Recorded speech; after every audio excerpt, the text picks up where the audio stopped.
खुलुमबाय लोगोफोर, बड' इनफ' पइन्ट चेनेलाव नोंथांमोनखौ गोजोन फुंबिलिनि बयनिसिमबो गाहाम हामलायथि बावहरग्रोनाय जाबाय। आं दिनै नोंथांमोननि सिगाङाव सानसेनि फानजामुथिनि भिडिअ लानानै फैदों। आसा खालामो नोंथांमोना भिडिअखौ नायना मोजां मोनगोन।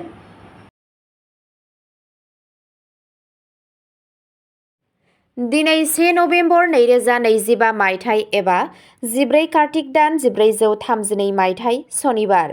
गिबियावनो दङ मेष राशि। दिनै नोंथाङा नोंथांनि खस्थ'नि फिथाइखौ मोनगोन। नोंथांनि जिउ राहायारि फोथाराव गोदान मोनफुंनायफोरा नोंथांनि फोथायथिखौ बांहोगोन। रांखान्थियारि बिथिंफोराव जौगागोन आरो रां थिसननाया मुलाम्फा मोनगोन। नखराव गोजोन थागोन। सावस्रिया मोजाङै थागोन। रमान्टिक सोमोन्दोआव गोख्रों आरो दिदोमथि थागोन। गोदान थांखि थि खालामनो थाखाय बेयो मोनसे मोजां सम। नोंथांनि दिनैनि खाफालगोनां दिगआ जादों खोला-सानजा, खाफालगोनां अनजिमाया जादों 9 आरो खाफालगोनां गाबआ जादों जोंथि खमला गाब। वृषभ राशि। दिनै मुलाम्फा गोनां जागोन। खामानियाव जाफुंसारनायजों लोगोसे मान-सन्मान मोनगोन। रांखान्थियारि बिथिंनिफ्राय मोजां खौरां मोननो हागौ। नखरनि आबहावाया गोजोनथाव जागोन। सावस्रिया मोजां जागोन। नोंथाङा लोगोफोरनिफ्राय हेफाजाब मोनगोन। मोनसे गोजाम दान्थे-बिदान्थेया सुस्रांजागोन। नोंथांनि दिनैनि खाफालगोनां दिगआ जादों सा-सानजा, खाफालगोनां अनजिमाया जादों 3 आरो खाफालगोनां गाबआ जादों रेजें गोथां गाब। मिथुन राशि। दिनै गासैबो खामानिफोरा फोथायथि आरो मेलेमजों जाफुंसार जागोन। गोदान बिथांखिफोरनि सायाव खामानि मावनो जुरिजेननायनि बेयो मोनसे मोजां सम। रांखान्थियारि हालोदा गोख्रों जागोन। नखराव गोजोन आरो गोरोबलायनाया थागोन। फरायसाफोरा जाफुंसार जागोन। सोमोन्दोफोरा गोख्रों जागोन।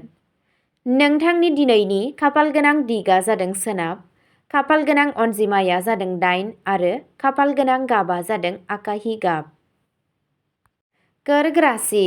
दिनै नोंथाङा गोदान बिबानफोरखौ सामलायनायाव जाफुंसार जागोन।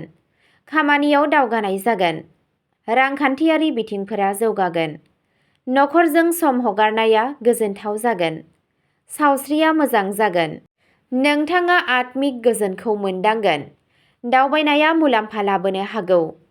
नोंथांनि दिनैनि खाफालगोनां दिगआ जादों खोला-सोनाब, खाफालगोनां अनजिमाया जादों 5 आरो खाफालगोनां गाबआ जादों गुफुर गाब। सिंह राशि। दिनै मोनसे गोग्गाथाव सान जागोन।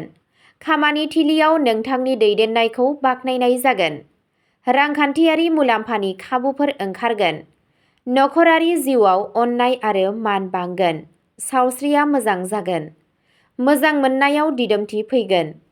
सासे गोदान सुबुंखौ लोगो हमज्लायनाया जिउआव मोजां सोलायनाय लाबोनो हागौ। नोंथांनि दिनैनि खाफालगोनां दिगआ जादों सा-सोनाब, खाफालगोनां अनजिमाया जादों 1 आरो खाफालगोनां गाबआ जादों सना गोमो गाब। कन्या राशि। दिनै नोंथांनि खस्थ'नि फिथाइ मोनगोन। खामानियाव जर'खा जाफुंसारनाय मोनगोन। रांखान्थियारि दिदोमथिया बांगोन। नखरनि आबहावाया गोजोनथाव जागोन। सावस्रिया मोजां जागोन, नाथाय गोनांथि गैयै नारसिननायनिफ्राय गोजानाव था। मोजां मोनलायनायनि सोमोन्दोआव रोखा आरो फोथायनाया बांगोन। नोंथांनि दिनैनि खाफालगोनां दिगआ जादों सानजा खोला, खाफालगोनां अनजिमाया जादों 6 आरो खाफालगोनां गाबआ जादों अख्रां निला गाब। तुला राशि। दिनैनि साना सोरजिलु आरो खाफालगोनां जागोन। नोंथाङा नोंथांनि हाबाथिलियाव दावगानाय आरो बाख्नायनाय मोन्नैबो मोनगोन।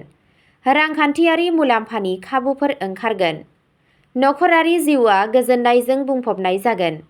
सावस्रिया मोजाङै थागोन। मोजां मोनलायनायनि सोमोन्दोआ गोदै आरो बुजिलायनाय लाबोगोन। मोनसे गोजाम सानथांखिनिफ्राय जाफुंसार जानो हागौ। नोंथांनि दिनैनि खाफालगोनां दिगआ जादों साहा, खाफालगोनां अनजिमाया जादों 10 आरो खाफालगोनां गाबआ जादों गलापि गाब। वृश्चिक राशि। दिनै नोंथांनि फोथायनाया गोजौ जागोन। खामानिया थाबैनो दावगागोन आरो गोनां थिरांथाफोरा नोंथांनि फारसे थांगोन। रांखान्थियारि महरै बेयो मोनसे मोजां सम। नखरारि गोरोबलायनाया मोजां जागोन। सावस्रिया मोजां जागोन। मोनाबिलिनि समा ध्यान एबा फुजानि थाखाय साबसिन। नोंथांनि दिनैनि खाफालगोनां दिगा जादों सोनाब खोला, खाफालगोनां अनजिमाया जादों 11 आरो खाफालगोनां गाबा जादों रोजा गोजा गाब।